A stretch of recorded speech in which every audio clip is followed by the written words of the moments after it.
जस्तो यात्री मोटर्स भनेर बाइकको सेगमेन्टमा चाहिँ केही युथहरूले चाहिँ स्टार्ट गर्नुभयो नेपालमा फर्स्ट इभी भनेर 21-22 लाखको सम्मको हामी साधन चाहिँ बनाउन सक्छौँ भन्ने चाहिँ पनि गर्नुभयो नि त होइन। जस्तो तपाईँलाई के लाग्छ जस्तो यात्री जस्तो बिजनेस चाहिँ त्यो नेपालमा सस्टेन होला त? सस्टेन दुईवटा कुरा हुन्छ, हामीले नि कन्फ्युजिङ कुरा गर्नुहुन्न। नेपालमा बसिसकेपछि हामीले के भन्छ नि, नेपालमा बनेको प्रडक्ट हामीले कन्ज्युमरको पोइन्ट अफ भ्यूले हामीले चलाइदिनुपर्छ, यसलाई युज गरिदिनुपर्छ भन्ने त्यो एउटा एस्पेक्ट भयो।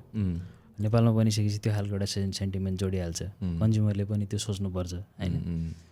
कुनै पनि भेन्चर चाहिँ म यो डुब्छ भनेर चाहिँ कसैले पनि सुरु गर्दैन नि त, गर्दैन। विभिन्न फ्याक्टरहरू हुन्छ कि हामीमा अलिकति त्यो नेपाली समाजमा त्यो अभाव छ।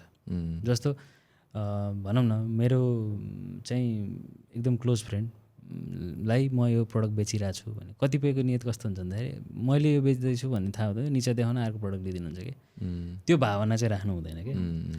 म चाहिँ के गर्छु नि, सकेसम्म म आफूले चिनेको जस्तो मलाई भोलि कन्सल्टिङ कुनै चिज चाहियो अथवा मलाई आइटीको केही कन्सल्टेसन चाहियो भने चाहिँ म त first man I go to is Prabin Kafle नि त होइन। जस्तै अब तपाईँलाई चाहिँ कुनै एउटा स्कुटर चाहियो, गाडी चाहियो, फर्स्ट म्यान इज सन्तोष भट्टराई एकदम होइन। त्यो बुझ्नु पऱ्यो। त्यसै गरी नेपालको प्रडक्ट हो, नेपाललाई माया गर्नुपर्छ भन्ने त त्यो कन्ज्युमरले नि त्यो बुझ्नुपर्छ होइन।